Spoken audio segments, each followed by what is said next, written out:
Hey everybody, Questwise here, and normally I put out videos on Mondays, but there's some changes coming to my career, to the channel, and I found myself on Tuesday morning with some extra time on my hands, and there's a couple of products I wanted to do a review of, some Dungeons & Dragons 5e products actually, that I wanted to give a little bit of spotlight to, and I figured, you know what, lazy Tuesday morning, let's give it a shot. So there's going to be two of these. I'm going to separate them into their own videos, so there'll be two videos coming out for you today. And the reason I'm doing that is because I feel like each of these deserves its own sort of focus. So I'm going to give each of them their own video, so you'll see a couple of those today. So, join me for a cup of coffee, or something a little stronger, depending on what time of the day it is that you're watching this. But let's talk about these a little bit. Both of these are PDF products that I got from the DMs Guild and / Drive Through RPG. And if you don't know, the Questwise channel is an affiliate at Drive Through RPG and a DMs Guild, and the one bookshelf company of websites. And so every time I post a link to a product on there, it's an affiliate link. And what that means is that by purchasing a product, you get a great product that I reviewed. The people or person who authored that work gets some money for that, a kickback for their hard work. And the channel gets a little bit of virtual money as well. And what I do with that, any profits I make from those affiliate links, I use to buy new products. So I do some research and I buy new products and I give them reviews. So everything is that is specifically returned back to the channel for those types of things. The first one I want to talk about today is called Tap Untap Burn. This is by Fil Kearney. And I found this one very, very interesting. This was actually one that Mr. Kearney actually approached me about after seeing some videos on the channel and wanted me to take a look at it. And this is something that I find really, really interesting, because with Dungeons & Dragons 5e being the same parent company, Wizards of the Coast, that owns Magic the Gathering, I was really surprised that it took them as long as it did to create a crossover. They had done, for a number of years now, had done some sort of mini free supplements, but had never, it wasn't until I think last year that they finally took that step into actually publishing a book that made the crossover of the two possible. And I was very excited. The Guildmaster's Guide to Ravnica. And I was excited because I, for a long time, played Magic pretty hardcore. I was in some tournaments and stuff. Now I love just playing friendly games, just sort of laid back stuff. I love building themed decks and that kind of stuff. I love the flop cards, but not as hardcore as I used to be into it. So when the Guildmaster's Guide to Ravnica came out, I was really excited about this possibility of playing in the worlds of Magic the Gathering in a D&D setting. My biggest disappointment was that they didn't do anything with the magic system. They didn't do any sort of supplemental material. They didn't do any sort of tweaking to that whatsoever. Now, if you've played Magic the Gathering and you've played D&D 5e, you know that the Vancian system of Magic that we've grown to know through D&D over the years doesn't, I don't want to say doesn't quite match, doesn't fit the magic system from Magic the Gathering at all. And so what I found interesting, and I understand why they did it, because if you have these campaigns excuse me, these campaigns where characters are playing, hopping back and forth between different worlds, you want a magic system that sort of stays in line with that, so that you don't have to change magic systems and rules every time you leave and go to a different world, different plane. So I understand some of the design mechanism, the thought behind that, but at the same time, it just doesn't work at all. The mana system, the 5-color mana system from Magic the Gathering just doesn't work in a D&D type setting. So what Mr. Kearney has done has come up with a system to make that possible. And I think he's done a damn good job with it. In fact, an amazing job with it. So what he's done with this is he's taken the Magic the Gathering 5-color mana system and incorporated it with the Vancian system of Magic to make it feel much more Magic the Gathering friendly. Okay? And not just for the Guildmaster's Guide to Ravnica, but there's this upcoming Mythic Odysseys of Theros. It's coming out in June. It was delayed a little bit, so it's coming out in June now instead of this month in May, which I am super excited about.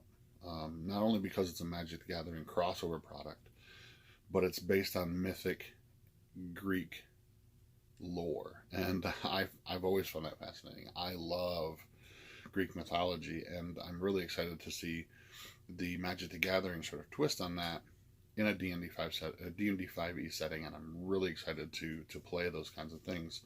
So what Mr. Kearney has done with Tap Untap Burn is he's expanded the Magic system in that he's taken all the spells from the player's handbook and he's broken them down into different colors, and so that they match up with the mana system of Magic the Gathering.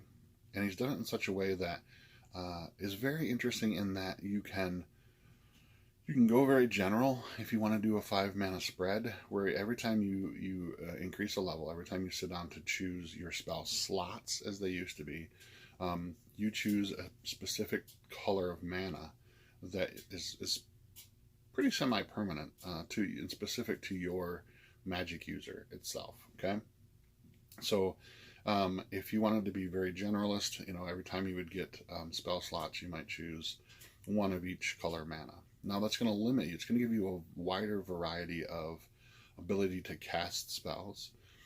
But if you specialize, if you focus more, if you think of things like some of the different planeswalkers and stuff who are very specific, Jace Beleren being, very blue-centric kind of thing.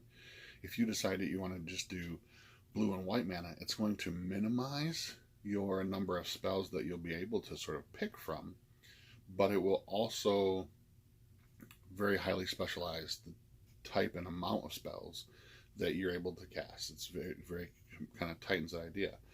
The idea is that cantrips are free; they don't cost any mana whatsoever. But I mean, that's kind of fits with the Vancian system. You don't have to spend any spell slots to cast cantrips. But low-level spells or common spells 1 through 5, each of them takes a certain amount of mana, and very specific type of mana. What's interesting about this system is that there's not a spell slot and you say, oh, I've memorized Magic Missile one time. Okay, with this idea, if you have the mana in your resource pool to cast that multiple times, you can continue to do it until you run out of mana, which is replenished after taking a long rest.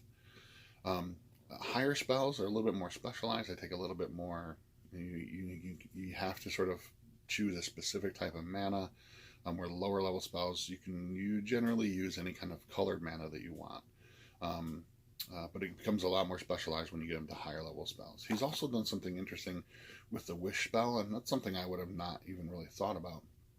But he's given some very specific directions in this PDF to the how the Wish spell works and how it's going to work incorporated with the 5-color sort of mana magic system of Magic the Gathering. This is a great product. It's really, really well done. You get a lot of bang for your buck in this one. He breaks down, like I said, every spell in the player's handbook into different colors, and it covers a wide variety of Magic users. There's a couple of specialized ones like Warlocks that he's working on in a supplemental piece as well. And there's actually 2 PDFs. The main one, the core rules, is the one I'm reviewing today, but he does have a supplemental one that adds into some of the more specialized type things like the Eldritch Fighter and that kind of stuff. Like he's expanding out into some of the more minor Magic casting classes to fit in with this whole thing. But the core rulebook covers all the major ones. If you go pick it up, you'll see it covers a lot of ground. Excuse me, and does so in a very, very cool way. You also get a zip file with the different colored mana symbols. So that I love, this is kind of why he reached out to me. I love chits and bits in my game. I want tactile things. I want physical representations of things at the table for me.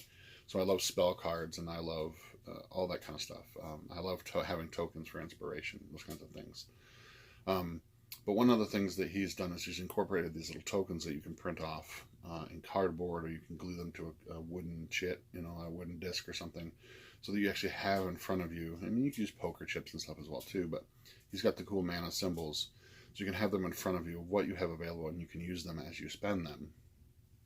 What I'm going to do, though, is I am grabbing mana cards, land cards from Magic the Gathering sets that I have, and I'm going to use these. I'm going to give this a try. I'm actually going to do a small solo run of a 5e game using the Essentials kit and playing a Magic user, and using this PDF, and I'm going to try out the mana system, and using these cards instead of the chits, so that I can actually have them at the table, and as I have them available and as I use them, I can tap them, show that I've used that type of mana. But these are, I mean, you get these every time you buy packs of Magic cards. You get these every time you buy constructed decks.